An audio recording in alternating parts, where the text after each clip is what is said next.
Bibles, Luke 15. Talking about the lost son, or the prodigal son as some call him. Luke 15 from verse 11. Luke 15 has been called the Bible's lost and found department. Now they have them down at the railway station when you leave something on your seat. Looks like that man there left something earlier and had to come back and get it to retrieve it. The lost and found department of the Bible, where we see, of course, the lost coin and the lost sheep. And here we see the lost son. And it starts in verse 11. And he said, our Lord said, I had 2 sons. And the younger of them said to his father, Father, give me the portion of the goods that falleth to me. And he divided unto them his living. So he was the younger, verse 12, he wanted his share of the property. Now it really wasn't time to receive his share of the property. As we know, it's when your parents die, you get, maybe if you're good, you get what they have willed to you. And he wanted his share of the property prematurely. Very presumptuous and demanding of him to make such a request. But what did the father do? The father divided his possessions, his wealth, to him. And verse 13, and not many days after, the younger son gathered all together and took his journey into a far country, and there wasted his substance with riotous living. The younger son, he got his portion and he cashed it in, so to speak. And he went into this land far, far away. It says he took his journey into a far country, many miles away. And he wasted his wealth with wild living, reckless living. He wasted his substance. It was just spent, just like that. It's like you hear these people that win the cross lotto. You know, they get that windfall and that only months later they've gone and wasted it all. They've spent it all. Not that I'm recommending doing cross lotto by any means. Verse 14, and when he had spent all, there arose a mighty severe famine in that land, and he began to be in want. There arose this mighty famine. There's very severe famine in the land, and he began to be in want. Verse 14, when he had spent all, he'd spent everything. Everything was gone. He had nothing left in his pockets, as it were. He was at rock bottom. And then it says, what's more, that this mighty famine, this terrible, severe famine struck. And then it says he began to be in want. He began to be in great need. He had nothing. Nothing to eat. Look at what's happened here. We see the son no longer wants to be home.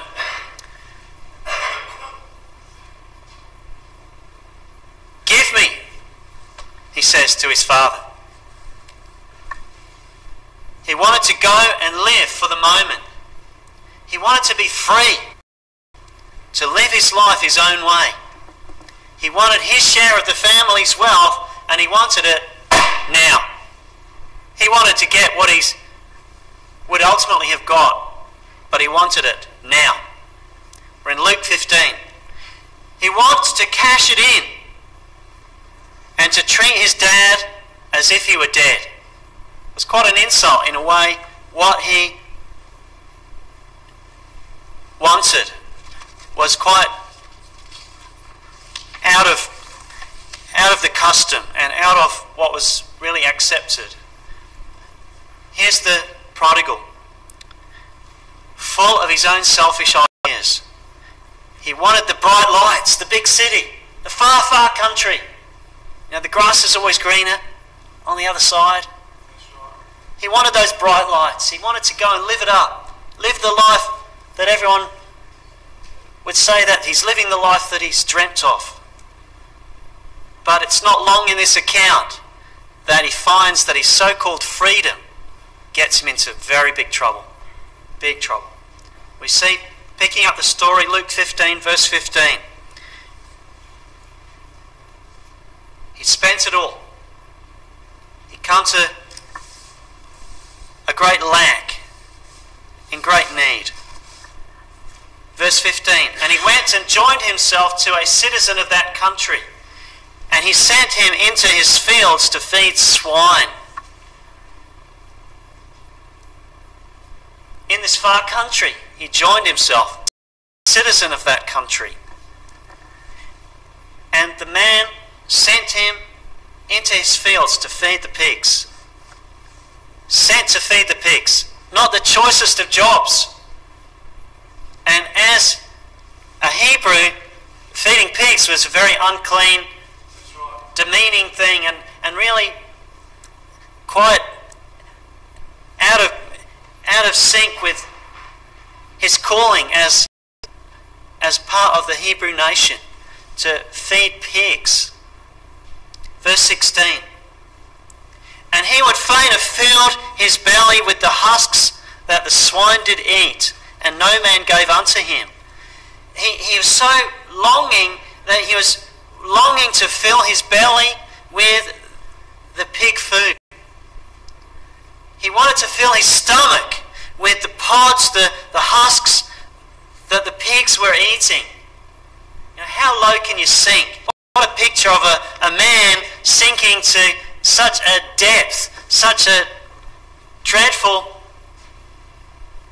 low spot, that he would be not only feeding the pigs in the pig pen, you can imagine that, in the muck and mire and the refuse of a pig pen, that he wanted to stoop down and pick up what the pigs were grovelling in.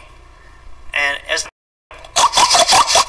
you imagine the sound effects. they're in that pig pen. You know, the muck and mire, how filthy pigs are. Who's seen filthy pigs? You know, some people call people that, and it's probably an apt description for some people. But filthy pigs, there they were, grovelling in the pig pen, in the trough. And he was so hungry that even what the pigs were eating, he got a bit of a hunger pains for it. You know, it's like we get those hunger pains when we drive past KFC. And he had the smell of the pig food, and that smelled good to him right then. So verse 17, and when he came to himself, he said, how many hired servants of my father's have bread enough to spare, and I perish with hunger. Notice here, verse 17, and when he came to himself. He came to himself. You know, the light bulb moment. Duh! What an idiot I am. When he came to his senses, he realised, what have I done? I'm dying here with hunger. I'm starving to death. When he came to himself, he took a close look at himself. You know, he had a real good look in the mirror and thought, I don't like what I see, what I've become. The terrible condition that he was in. What a state he was in. How deplorable a condition. And he thought back about his father in that homeland far, far away, of his father, of his mother, of his home, and of his servants who gladly served him. And he thought, even the servants are doing better than I am here. He looked at himself in the pig pen. He was scraping the bottom of the barrel. He'd gone as low as he could possibly go. He was broke, and his friends had deserted him. He was hungering even pig slops.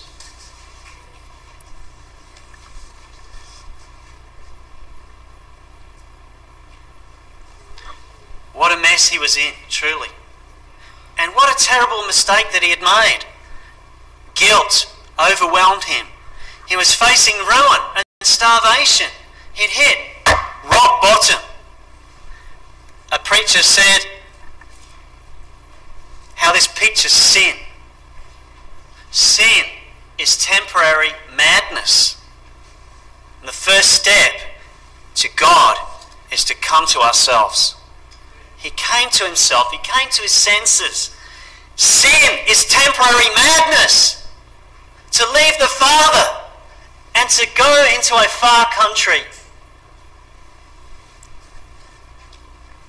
He came to himself and he realised what a dread mistake he had made.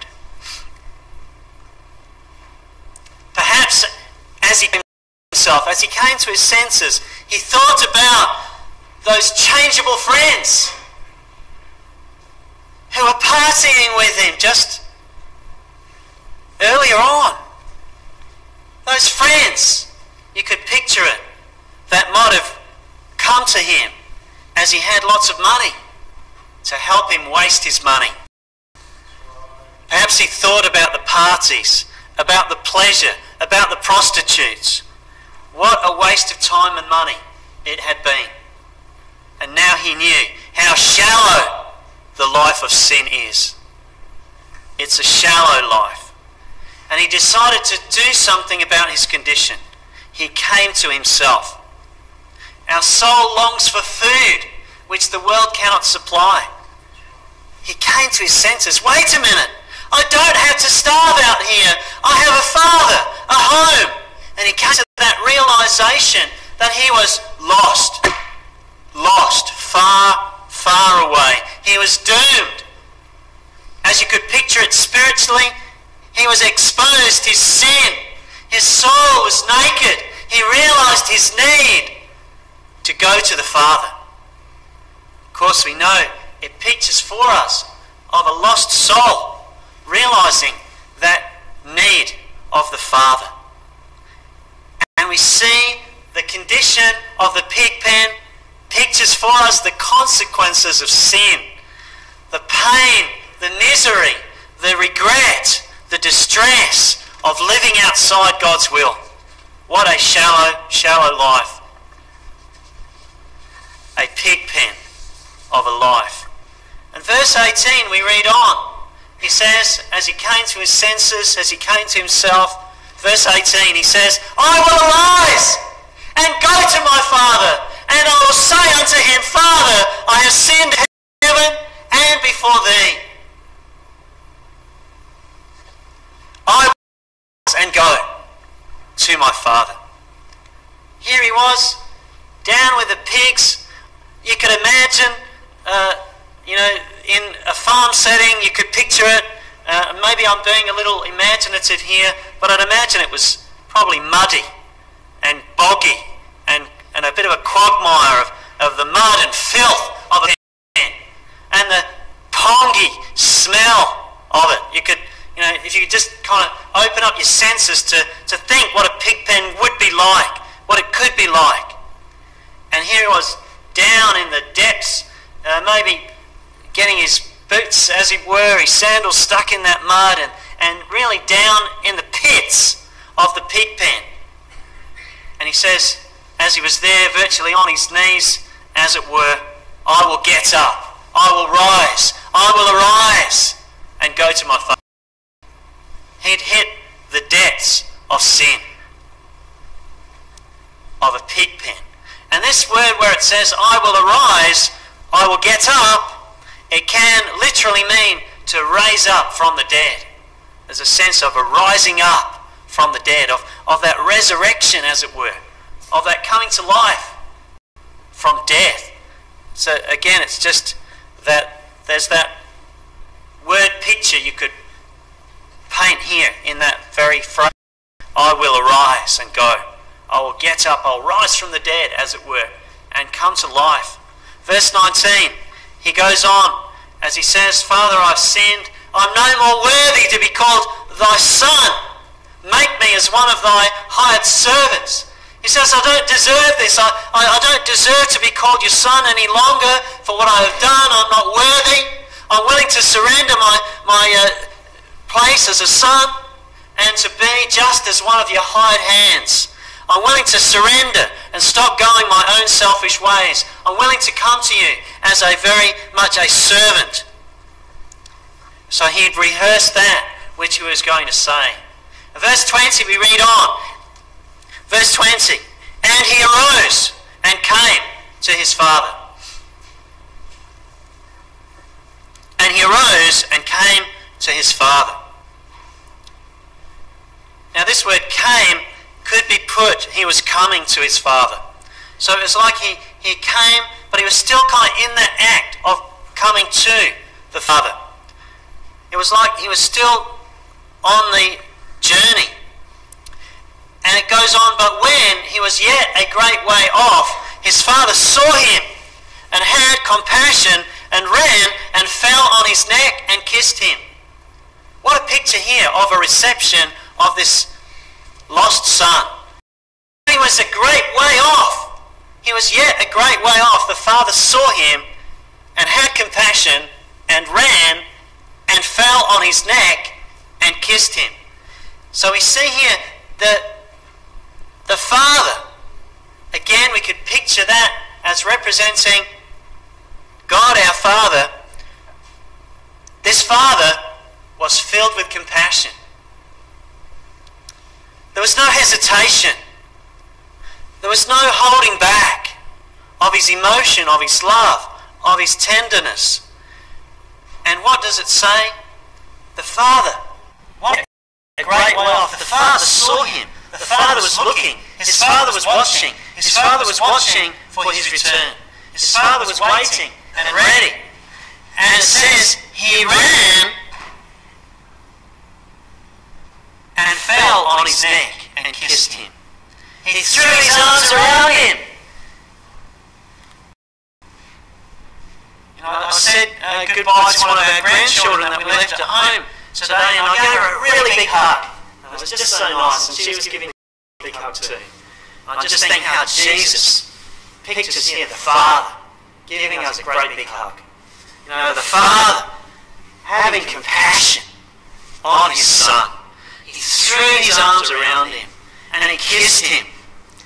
And this word where it says kissed him, it's got a picture of he ardently kissed him. It wasn't just a little peck on the cheek. He covered him with kisses. It's the sense of where it was a fervent reception, a fervent embrace, a fervent, compassionate welcome, with tenderness, with fondness. Now, don't forget, this son smelled like a pig. He smelled like a pig. Literally. He was dirty, stinking like a pig. But the father was filled with compassion. And he gave him a great big hug. Great big bear hug. Kissed him and fervently, fondly received him. What a picture that is of the father receiving the sinner. Of this father receiving his prodigal, his lost son. Pictures for us the Father God receiving the sinner as his son, receiving him into fellowship. He said, I will arise and go to my Father. There's a sense of repenting here, that he was going to rise up from where he was. I have sinned. I have sinned against heaven and before thee. I am no more worthy. No more worthy. And it's like those two that went to pray. Oh, I thank you, God, that I'm not like that man. And he says, oh, God be merciful to me, a sinner. God be merciful to me, a sinner.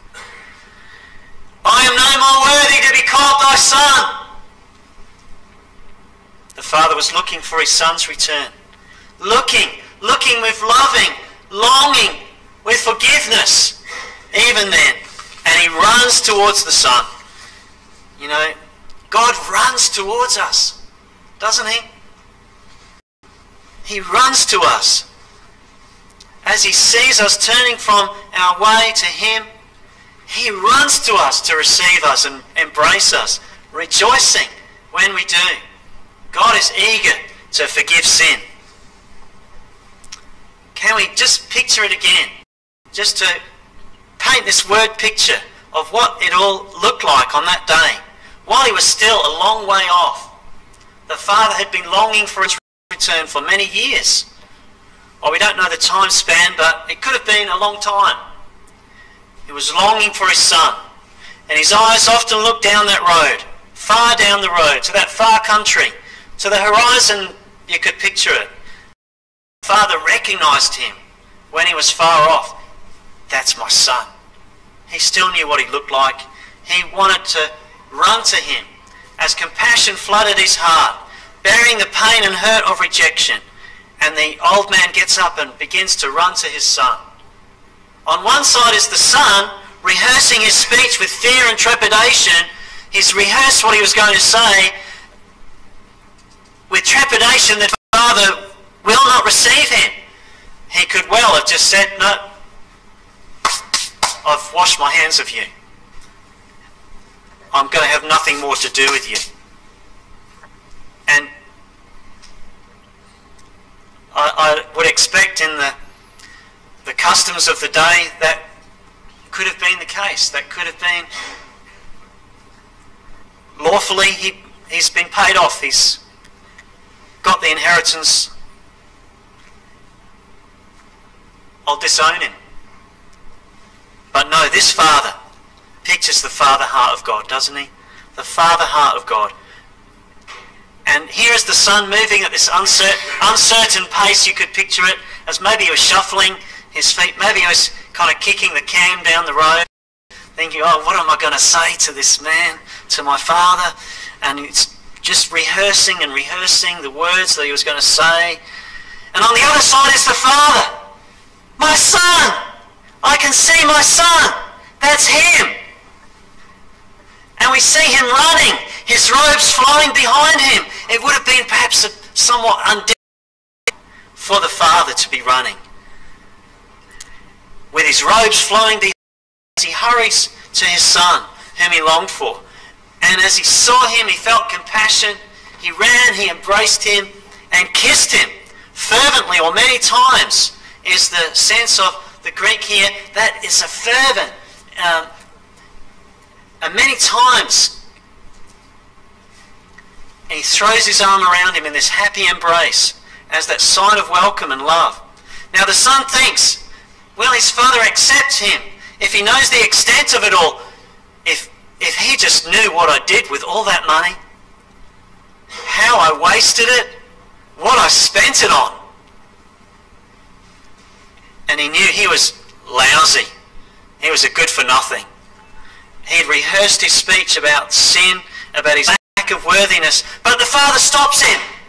He doesn't get a chance to say much. Here we see in verse 21, and the son said unto him, Father, I have sinned against heaven and in thy sight, and am no more worthy to be called thy son. Verse 22, the father just cuts what else he was going to say. He says that, verse 22, we pick it up again, but the father said to his servants, bring forth the best robe and put it on him, and put a ring on his hand and shoes on his feet. Now the meanings here of these various components are a show of honour to the son. We see the robe, the ring, the shoes. Bring out the robe, the best. Go through my wardrobe and get the very best of my garments. The robe. It was a special honour to have a robe of such a kind. The best robe. There's robes speak of very much of honour. Isaiah 61 verse 3 tells us of the garment of praise for the spirit of heaviness. We see the long robes worn by kings and priests and people of rank, and the redeemed of the Lord. The robe was a very special honour that the father bestowed. Then we see the ring. The ring showed commitment and belonging to the family. You know, that some would have had a signet, what do they call it when you make a mould in the wax, a seal that had the family crest, or such things. It showed a belonging to the family, a commitment to the family. And then the shoes, again, it showed acceptance into the family and sonship. The ring and the sandals meant that he was a free man, because he had no shoes or sandals. So apparently so. The shoes spoke of sonship. And then he goes on, the father goes on, of further honour to bestow. Verse 23, he says, and bring hither the fatted calf and kill it, and let us eat and be merry. Bring it here, the fatted calf. Let's have a feast. Bring out the very best calf. This would have been something kept for those special occasions. You know, maybe once in a lifetime that you have the very best of the best. My son's come home. I want him to have the very best. Verse 24, for this my son was dead and is alive again, and he was lost and is found, and they began to be merry. This my son was dead. He was a dead man. He was a goner. But he has come to life again. He's come to life again. And they began to be joyful and happy and celebrate. Notice here, in reflecting further on this part here, what the Father's love bring. And we can think on this as believers here today, that we know the Father's love. We know we've known the pig pen, but we've come to the Father that have trusted him. And we see pictured here many dimensions of the Father's love. For